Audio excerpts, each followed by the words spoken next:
28 दिसंबर 2025 की तारीख थी। एक बंद कमरा था और उस बंद कमरे के भीतर दो लोग बैठे थे। बाहर अटकलों का बाजार गर्म हो चला था। 45 मिनट की लगभग ये मुलाकात रही और ये मुलाकात दरअसल थी कांग्रेस के नेता सचिन पायलट की राहुल गांधी के साथ। दोनों के बीच जो भी बातचीत हुई उसका असर भी धीरे धीरे कांग्रेस के भीतर दिखने लगा। लेकिन तब से लेकर अब तक तमाम अटकलबाजी ही चल रही थी, कयासों का बाजार ही गर्म था, लेकिन कोई भी ठोस जानकारी वो सामने नहीं आ सकी थी। लेकिन हां, आज की तारीख में मैं आपको कांग्रेस की वो रणनीति बताने जा रहा हूं, पायलट के मन की वो बात बताने जा रहा हूं जिस पर राहुल गांधी ने उस बंद कमरे के भीतर ही ना सिर्फ अपनी सहमति दी बल्कि मुहर भी लगा दिया। नमस्कार, मैं स्वप्निल और आप मुद्दा देख रहे हैं। दोस्तों, आगे बढ़ें उससे पहले वही छोटी सी अपील। मुद्दा इन दिनों एक गंभीर आर्थिक संकट से जूझ रहा है। एक तरफ हमारे मेन बैंक अकाउंट्स फ्रीज चल रहे हैं, तो दूसरी तरफ हमारे 2.5 साल पुराने चैनल को हमसे लंबे समय तक छीन कर रखा गया था। ऐसे में डे टू डे ऑपरेशंस में मुद्दा को काफी मुश्किलों का सामना करना पड़ता है। लिहाजा आपसे गुजारिश है, यदि आप चाहें, यदि आप सक्षम हो, तो स्क्रीन पर दिख रहे क्यूआर कोड या फिर के नीचे दिख रहे यूपीआई नंबर के जरिए मुद्दा की छोटी छोटी मदद जरूर कीजिएगा। अब आगे बढ़ते हैं और सबसे पहले 28 दिसंबर 2025 की तारीख को जो मुलाकात हुई, उस मुलाकात का क्या परिणाम निकला, जरा उसको डिकोड करने की कोशिश करते हैं। यह मुलाकात बिल्कुल अप्रत्याशित थी। कोई पहले से अपॉइंटमेंट नहीं, इस मुलाकात का कहीं कोई जिक्र नहीं, किसी की डायरी में कहीं कोई प्लान नहीं। बस अचानक से फोन घुमाया जाता है, सचिन पायलट और राहुल गांधी दोनों एक दूसरे के सामने बैठ जाते हैं। इसके बाद हालिया दिनों में एक ऐलान होता है। जो जिम्मेदारी अब तक अशोक गहलोत जैसे नेताओं को मिला करती थी, पहली बार ऐसी जिम्मेदारी सचिन पायलट के कंधे पर डाल दी गई। यानी कि उन्हें सीनियर ऑब्जर्वर बनाया गया और केरल की जिम्मेदारी दी गई। लेकिन इन सब के दरमियान आपको अब कुछ चीजें और जान लेनी चाहिए। सचिन पायलट क्या चाहते हैं? कई लोग इस बात को लेकर अटकलें लगाने लगे थे कि सचिन पायलट को शायद जनरल सेक्रेटरी ऑर्गेनाइजेशन यानी कि केसी वेणुगोपाल की कुर्सी थमा दी जाएगी। जाहिर सी बात है, कांग्रेस चाहती भी यही है, राहुल गांधी चाहते भी यही है। लेकिन राहुल गांधी और कांग्रेस चाहे जो कुछ भी चाहें, मजे की बात तो यह है कि सचिन पायलट इससे इतर कुछ चाहते हैं। और मैंने ये बात कई दफे आपसे कही है कि सचिन का मन राजस्थान में ज्यादा लगता है, दिल्ली में नहीं। ऐसे में कांग्रेस ने उनके मन की बात सुन ली है, मान ली है। वैसे भी जरा सोचिए ना, एक सचिन पायलट ही तो हैं। एक दौर हुआ करता था, यूपीए की सरकार हुआ करती थी, राहुल गांधी के इर्द गिर्द कई चेहरे हुआ करते थे। मसलन आप कुंवर आरपीएन सिंह को याद करें या फिर कि ज्योतिरादित्य सिंधिया को। ऐसा लगता था जैसे राहुल के इर्द गिर्द उनके हमउम्र साथियों की एक फौज है। लेकिन वो फौज धीरे धीरे टूटती चली गई। ज्योतिरादित्य सिंधिया, कुंवर आरपीएन सिंह, मिलिंद देवड़ा सभी एक एक करके राहुल को छोड़कर दूर होते गए। एक सचिन पायलट ही तो हैं जो तब से लेकर अब तक राहुल गांधी के साथ चलते आ रहे हैं। और सचिन पायलट ने खोया भी बहुत कुछ है, सहा भी बहुत कुछ है। मैं किस खोने की बात कर रहा हूं, क्या सहने की बात कर रहा हूं, उस तरफ भी जरा चलेंगे। लेकिन उससे पहले आपको यह बता देना ज्यादा जरूरी है कि आखिरकार सचिन पायलट का मन जो राजस्थान में लगता है, उसे लेकर राहुल गांधी और कांग्रेस ने अब क्या प्लान बनाया है। दरअसल हालिया दिनों में जिस तरीके से उन्हें सीनियर ऑब्जर्वर बनाया गया, उसके बाद से इस बात पे मुहर लग चली थी कि अब सचिन पायलट का कद काफी तेजी से कांग्रेस में बढ़ता हुआ नजर आएगा। लेकिन राजस्थान में सचिन पायलट को जिम्मेदारी दी जाए, 2028 में वहां पर चुनाव है, यह मुफीद वक्त है। और गोविंद सिंह डोटासरा का जो कार्यकाल है बतौर प्रदेश अध्यक्ष, वो भी 5 साल से ज्यादा का हो चला है। लिहाजा सचिन पायलट को वहां भेजा जाए, इससे पहले कांग्रेस को एक जरूरी काम करना पड़ेगा। और वो जरूरी काम क्या है? इसके लिए आपको थोड़ा पीछे जाना पड़ेगा। 2021 का साल था। 2018 में बतौर प्रदेश अध्यक्ष सचिन पायलट ने राजस्थान की खाक छानी थी, गली गली घूमे थे और उसके बदौलत सचिन पायलट कांग्रेस को सत्ता में स्थापित कर पाए थे। उस समय इस बात की चर्चा होने लगी कि सचिन पायलट को मुख्यमंत्री बनाया जाएगा, लेकिन सचिन पायलट को तब मुख्यमंत्री नहीं बनाया गया। अशोक गहलोत मुख्यमंत्री की कुर्सी पर काबिज हो गए। जाहिर सी बात है, सचिन पायलट से उस समय एक वायदा किया गया कि 2.5 साल के बाद आपको मुख्यमंत्री बनाया जाएगा। फिर साल आया 2021 का। सचिन पायलट के तेवर हल्के से बदले बदले नजर आए।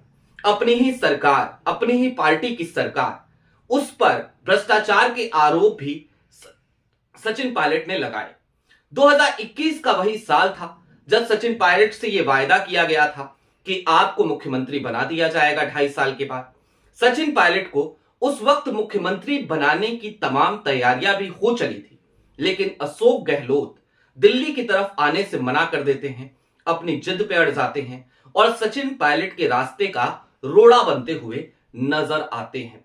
इसके बाद लोगों को लगा कि सचिन पायलट कांग्रेस छोड़ देंगे, लेकिन उन्होंने कांग्रेस का साथ नहीं छोड़ा। उन्होंने अपनी तमाम गलतियों को स्वीकार किया और उसके बाद वो फिर से कांग्रेस को मजबूत करने में लग गए, राहुल के हाथ को मजबूत करने में लग गए। सचिन पायलट को उसके बाद भी लगातार कांग्रेस ने अलग अलग राज्यों में अलग अलग जिम्मेदारियां देती रही। अब आज की तारीख में अशोक गहलोत अभी भी राजस्थान में बैठे हैं। अभी राज्यसभा चुनाव होने हैं राजस्थान में, और राज्यसभा चुनाव जो राजस्थान में होने हैं उसमें भारतीय जनता पार्टी की 2 सीटें और कांग्रेस की 1 सीट जो नंबर गेम है उसके हिसाब से तय है। अशोक गहलोत को इसी राज्यसभा चुनाव में दरअसल राजस्थान से चुनकर दिल्ली लाने की योजना पर अब कांग्रेस काम कर रही है। सचिन पायलट को जिम्मेदारी देकर केरल भेजा जरूर गया है, लेकिन बतौर सीनियर ऑब्जर्वर केरल की जो जिम्मेदारी वो निभा रहे हैं।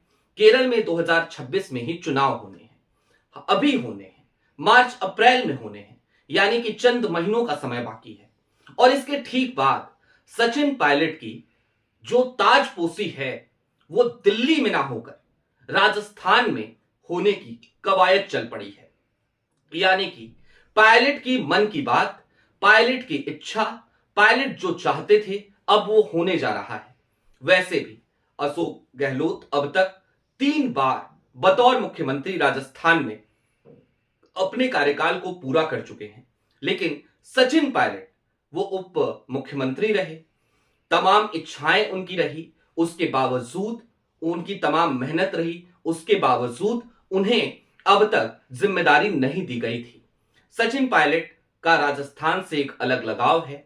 सचिन पायलट राजस्थान के टोक इलाके के रहने वाले हैं और निश्चित तौर पर उस दिन जो बंद कमरे की मुलाकात थी उसमें सचिन पायलट ने अपने मन की बात राहुल गांधी के सामने रख दी। लिहाजा अब सचिन पायलट दिल्ली की राजनीति से आपको दूर जाते हुए नजर आएंगे। जाहिर सी बात है, कुछ लोगों के लिए ये हतोत्साहित करने वाली खबर है। कुछ लोग ये भी जरूर कह सकते हैं कि ऐसे में तो कांग्रेस का ही नुकसान होगा, और ऐसा इसलिए भी क्योंकि सचिन पायलट एक मुफीद चेहरा है। वो कार्यकारी अध्यक्ष भी बनाए जा सकते हैं या फिर कि वो संगठन महासचिव बनाए जा सकते हैं, क्योंकि केसी वेणुगोपाल का कार्यकाल भी 6 साल से ज्यादा का हो गया। और जब उनके कार्यकाल का आकलन होता है तो केसी वेणुगोपाल के कार्यकाल में लगातार कांग्रेस के हिस्से असफलताएं ही आती हैं। यहां तक कि केसी वेणुगोपाल के संगठन महासचिव रहते संगठन का बेड़ा गर्क और बंटाधार ही हुआ है। लिहाजा कांग्रेस के भीतर से यह आवाज लगातार उठती रही है कि सचिन पायलट को संगठन महासचिव बना दिया जाए। हालिया दिनों में चूंकि मल्लिकार्जुन खड़गे की अब उम्र हो चली है तो एक कार्यकारी अध्यक्ष की नियुक्ति पर भी बातचीत चलने लगी थी, और इसको लेकर भी सचिन पायलट एक प्रबल दावेदार थे। लिहाजा 28 दिसंबर 2025 की मुलाकात जो हुई, उस मुलाकात में सचिन पायलट के सामने ये तमाम ऑफर रख दिए गए, लेकिन सचिन पायलट उन्होंने कहा कि इतने बड़े बड़े ऑफर नहीं चाहिए, मुझे तो सिर्फ मेरा राजस्थान चाहिए। मैं तो सिर्फ इतना चाहता हूं कि अपनी पार्टी की, कांग्रेस की, राजस्थान में एक बार फिर सरकार बनवाऊं। 2028 में राजस्थान में चुनाव है। 2018 में सचिन पायलट ने जिस तरीके से मेहनत करते हुए कांग्रेस की सरकार वहां बनवाई थी, एक बार फिर सचिन पायलट उसी तरीके से जमीन पर उतरकर मेहनत करना चाहते हैं। सचिन पायलट आज की तारीख में भी जब राजस्थान जाते हैं तो उनके साथ गाड़ियों का एक बड़ा काफिला चलता है। आज भी राजस्थान में किसी भी कांग्रेस कार्यकर्ता या किसी भी कांग्रेसी के घर पर कोई भी फंक्शन हो, छोटा से छोटा, सचिन पायलट के पास यदि वक्त हो और वो राजस्थान में हो तो वो जरूर वहां पहुंचते हैं। इतना ही नहीं, हर किसी के सुख दुख में साथ देने वाले सचिन पायलट की अपनी एक गजब की लोकप्रियता राजस्थान में देखने को भी मिलती है। लिहाजा सचिन पायलट राजस्थान जाना चाहते थे, लेकिन इस बार जब सचिन पायलट राजस्थान पहुंचे तो राहुल गांधी ये सुनिश्चित करना चाहते हैं कि उनके रास्ते के सारे रोड़े हटा दिए जाएं। और जब हम सारे रोड़े कह रहे हैं तो जाहिर सी बात है, सबसे बड़ा रोड़ा अगर कोई है तो वो अशोक गहलोत ही है। जादूगर कहे जाने वाले अशोक गहलोत, वो अशोक गहलोत जो 2021 में ठन गए थे, लेकिन तब से लेकर अब तक हालात बहुत बदल चुके हैं। अशोक गहलोत हालिया दिनों का चुनाव हार चुके हैं और इसके बाद 2023 की उस हार के बाद अब उनके पास कोई विकल्प नहीं रह गया है। कांग्रेस आला कमान जो भी कहेगा, सोनिया गांधी जो भी कहेंगी, राहुल गांधी जो भी कहेंगे, अशोक गहलोत को वो तमाम बातें अब सर झुकाकर स्वीकार करनी भी पड़ेंगी, क्योंकि अब जिम्मेदारी सचिन पायलट जैसे युवा नेतृत्व को देने पर कांग्रेस विचार करने लगी है। राहुल गांधी भी यही चाहते हैं कि अब कम से कम जो युवा चेहरे हैं कांग्रेस के, उन्हें आगे लेकर के आया जाए। मसलन जिस तरीके से मध्य प्रदेश में जीतू पटवारी के हाथ में कमान है, और देखिए कांग्रेस क्या शानदार तरीके से वहां सड़कों पे नजर आती है। अब उसी तरीके से राहुल गांधी सचिन पायलट को राजस्थान में देखना चाहते हैं। हालांकि 28 दिसंबर से पहले बहुत सारी भूमिकाओं में देखना चाहते थे, लेकिन सचिन के अपने मन की बात है, 2 साल का अपना मास्टर प्लान है। लिहाजा सचिन केरल चुनाव के बाद राजस्थान पहुंच रहे हैं। राजस्थान के प्रदेश अध्यक्ष के तौर पर उनकी ताजपोशी हो सकती है। आपकी क्या राय है, कमेंट बॉक्स में जरूर बताइएगा। अभी के लिए दीजिए इजाजत। चलते चलते फिर वही अपील, चैनल पे नए हो तो सब्सक्राइब करते हुए जाइएगा, सक्षम हो तो मुद्दा की छोटी छोटी मदद जरूर कीजिएगा। बहुत